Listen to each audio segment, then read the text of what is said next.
Good evening, Bahamas. Coming up tonight on our news.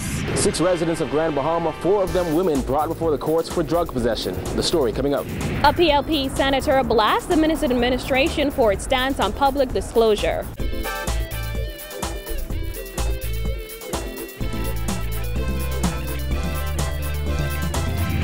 Our news is brought to you by Alive, the nation's newest and best LTE network.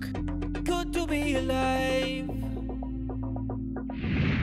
Welcome to our news and thanks for joining us. I'm Christina McNeil. Topping news tonight, 6 Grand Bahama residents were charged in the magistrate's court today in connection with a $4.2 million drug bust in West End. Kyle Joaquin reports. 53-year-old twin sisters Naomi Woodside in the green jacket and Ruth Woodside in the peach jacket were escorted inside the Nassau Street Magistrate's Court complex handcuffed Monday morning.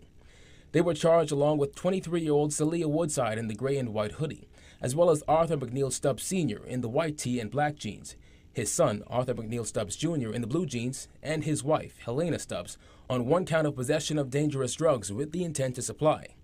According to police reports, officers acting on information showed up at a home in West End with a search warrant on June 26th. That's when officers allegedly discovered a large quantity of suspected cocaine. The drugs have an estimated street value of $4.2 million. In court today, the suspects remained silent until one by one. They all pleaded not guilty to the charge. Magistrate Andrew Forbes informed them that he is unable to grant bail in the magistrate's court, but they can apply for bail in the Supreme Court. Their attorney, Carlson Sherlin, asked the magistrate if he could use his discretion. However, Forbes insisted that it's an issue for the Supreme Court. The attorney told the court that the twin sisters both suffer from hypertension and that Naomi in the green jacket is a diabetic and had to be rushed from her cell to hospital Sunday night. The magistrate took note and said he would pass on the information. The defendants were remanded to the Bahamas Department of Correctional Services. The matter was adjourned to October 12th when the 6 returned to court for the start of their trial. Reporting from the Magistrate's Court for our news, I'm Kyle Joaquin. Well, former member of Parliament for Fox Hill and current leader of opposition business in the Senate, Fred Mitchell, is calling Prime Minister Dr. Hubert Minnis's threats about public disclosure nothing more than a colossal waste of time, as he claims the Prime Minister is getting besides himself. Jasmine Brown has the details in this report. Mitchell accused the Minnis administration of going on a political witch hunt, as he called the entire exercise unnecessary. I went back and read the act. In order to get a conviction under this act, you've got to show that the person who didn't disclose didn't have a reasonable cause for doing so. So, you know, it seems to me what he's engaged in is a fool's errand, really. Friday marked the deadline for both sitting and former parliamentarians to file financial disclosures. On June 6, Press Secretary Anthony Newbold said delinquent former and sitting members of Parliament were given 3 weeks to file disclosures or face the court for breaking the law. The deadline was imposed by Prime Minister Minnis and affected more than 20 MPs, who were sent letters that indicated they had until June 30, 2017 to disclose. Failure to file can result in a fine of $10,000, 2 years in prison, or both, as well as confiscation of land if land is involved. Mitchell said he was one of those MPs who disclosed last year. However, he says even if he did not, the last thing he would need is a reminder from the Prime Minister. The minister don't have to send no note to me about no deadline. I mean, he's getting beside himself, you know, really. You ain't got to send me no note. The law says when you're supposed to disclose, and I disclose within the law. When asked if he believes the Minnis administration will actually prosecute anyone, Mitchell says he believes that will be a long shot, but he wouldn't put it past them. I think it's a high hurdle, but let me say this, right? A government can do anything it wants. If it wants to make people uncomfortable, if it wants to charge you, it can do so. And we've seen the F&M go down this road before. Look what happened to Dion Smith. The man is the Deputy Speaker of the House. 1 week. Chairman of the BAIC, may even have been still chairman at the time they arrested him. They go in with 9 police officers, you know, guns, fatigues, masks, to arrest 9 civilian employees at BAIC looking for 2 speakers, a television set, and a hard drive. The PLP senator says the Minnis administration needs to move away from the criticisms and focus on stimulating the economy. Reporting for our news, I'm Jasmine Brown. The The Progressive Liberal Party has enlisted the help of a Jamaican political strategist to analyze and report on why the PLP lost the May 10th general election. That strategist will canvass constituencies across the Bahamas, according to Leader of Opposition Business in the Senate, Fred Mitchell. There's a process which is going on now to determine the way forward, and there's a facilitator who is assisting in that process. Trying to talk to all the people who have ideas and views about what's happening with what happened with the campaign, and in particular, and more importantly, what do we do going forward? The PLP suffered a crushing defeat at the polls, winning only 4 of the 39 seats in the House of Assembly. Mitchell was one of several veteran MPs to lose their seats, along with former party leader Perry Christie, who had held his seat for 40 consecutive years. Exuma and Ragged Island MP Chester Cooper said earlier this month that there is no need to hire expensive foreign consultants to tell the party what it already knows. Mitchell says everyone is entitled to their opinion.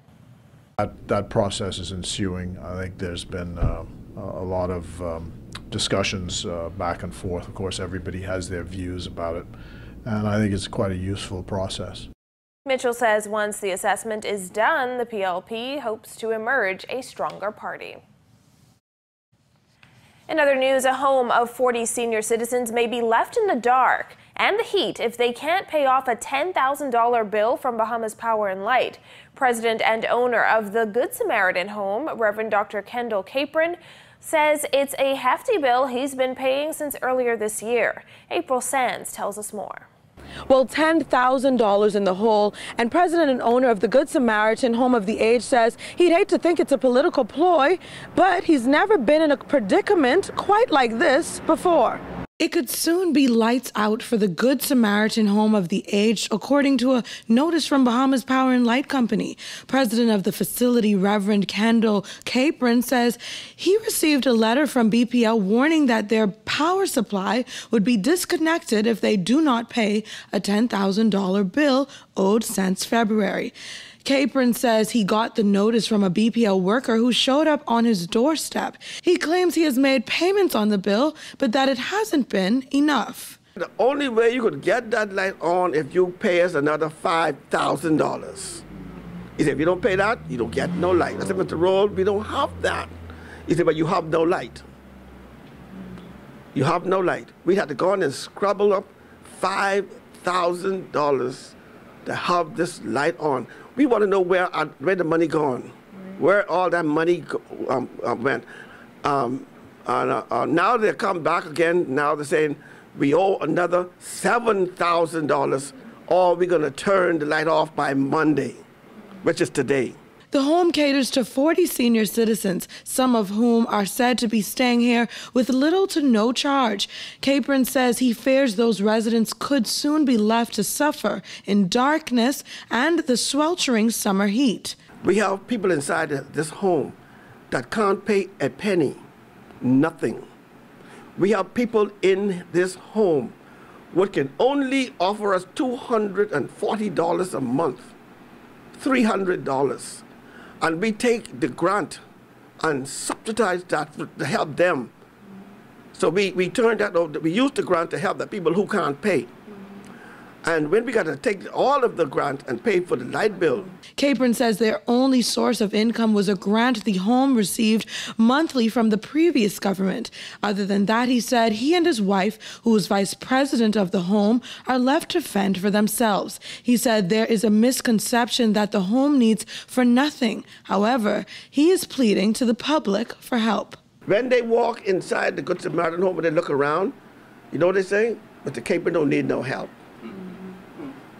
Say, this place don't need no help. They walk to the door and they put their money back and they put their check back. Mr. Capron don't need no help. The place must look dirty and filthy and smelly and dragged down, and the people must look poor and was not. And that's Mr. Capron. No, I don't go for that. The Good Samaritan home will not turn no one away, and everybody know that. This is the only home in the Bahamas that will give you shelter and you don't have to pay. If you say you don't have it, you have to pay. But if you don't have it, we don't turn you away. I will not keep these people in poverty for the public to help me. It's wrong. So if you don't want to help me because I keep the place decent, so be it. Calls to BPL's Public Relations Department for comment were not returned up to news time. Our News also contacted the minister responsible for BPL, Desmond Bannister, who said he is not aware of the situation, and he urged Reverend Capron to contact him personally. Reporting for Our News, I'm April Sands.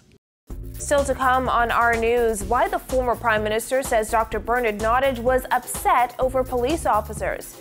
That and more when Our News returns.